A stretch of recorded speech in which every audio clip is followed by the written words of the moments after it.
दिनांक 30 जानेवारी 2025 रोजी आयोगाकडून प्राप्त झालेल्या माहितीनुसार त्यांच्याकडे काही उमेदवारांनी तक्रार केली होती आणि त्याचबरोबर पुण्यातल्या काही वर्तमानपत्रांनी सुद्धा याच्याबाबत दखल घेऊन काही बातमी छापलेली होती आणि त्या तक्रारीवरनं एकंदरीत असं दिसून येत होतं की काही आयोगाच्या उमेदवारांना पैसे जर तुम्ही आम्हाला दिले तर आम्ही तुम्हाला प्रश्नपत्रिका पुरवू अशा प्रकारचं आमिष दाखवून त्यांच्याकडून पैशाची मागणी झाल्याबाबतची ती तक्रार प्राप्त होती। ते जे काही फोन कॉल्स होते त्या फोन कॉल्सच्या माध्यमातून त्यांच्यापर्यंत काही लोक अज्ञात लोक पोहोचून हे सगळं करत होते अशाबाबत आम्हाला माहिती प्राप्त झालेली। त्या माहितीच्या अधिक सखोल चौकशीमध्ये शोधामध्ये त्या स्रोतापर्यंत ज्यांनी कॉल केले होते त्या आरोपींपर्यंत आम्ही पोहोचू शकलो।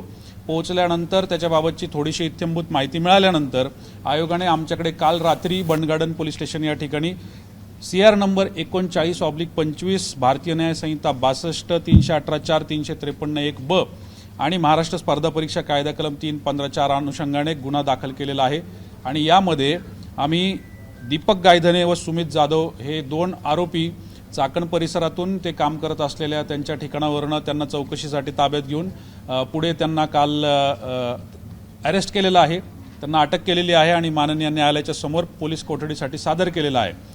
यामध्ये अधिक सखोल तपास जेव्हा चालू होता त्यावेळी असं निदर्शनास आलेलं की या दोघांच्या संपर्कामध्ये योगेश वाघमारे नामक इसम हा नागपूरचा राहणारा इसम होता आणि कालच्याच दिवसामध्ये आम्ही नागपूर क्राईम ब्रांच यांची मदत घेऊन या योगेश वाघमारे या इसमाला सुद्धा त्या ठिकाणी ताब्यात घेतले।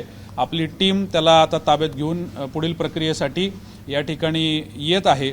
जी काही माहिती प्राप्त झाली आहे, ज्या काही चौकशा झाल्यात, आसपासच्या लोकांच्या ज्या काही इंट्रोगेशन झालेले आहेत, त्यांचे जे काही डिजिटल एव्हिडन्सेस आहेत त्याची जी काही पाहणी असेल किंवा जी काही आपल्याला आत्तापर्यंतची माहिती मिळालेली आहे, प्राथमिक माहिती जी आहे, झालेला जो तपास आहे त्याच्या अनुषंगाने तरी सद्यस्थितीमध्ये असं दिसतंय की यामध्ये कुठल्याही प्रकारचे प्रश्नपत्रिकेचा संच किंवा अशा प्रकारची कुठली गोष्ट सध्या तरी आम्हाला कुठल्याही प्रकारची आढळून आलेली नाही।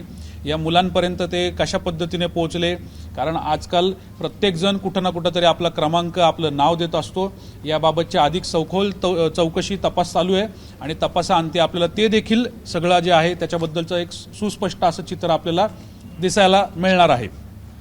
सद्यस्थितीमध्ये या 3 आरोपींव्यतिरिक्त इतरही काही लोकांचा याच्यामध्ये सहभाग असू शकतो। याच्याबाबत सुद्धा तपास चालू आहे आणि लवकरच याच्याबाबत देखील आपल्याला माहिती देण्यात येईल। परंतु महत्त्वाचा सांगायचा विषय अद्याप पावेतो झालेल्या या तपासामध्ये आम्हाला पेपर फुटल्याबाबत कुठल्याही प्रकारची गोष्ट आता तरी निदर्शनास आलेली नाही। या लोकांच्या नावांबाबत जी संभ्रमावस्था आहे की कुठून आले, कसे आले, यांच्यापर्यंत कसे पोहोचले त्याचा आम्ही सखोल तपास करत आहोत आणि त्याचबरोबर याच्या पाठीमागे अजून कोण कोण अशा प्रकारचे उपद्रवी लोक आहेत याच्याबद्दल देखील आम्ही माहिती घेत आहोत। ABP माझा, उघडा डोळे बघा नीट।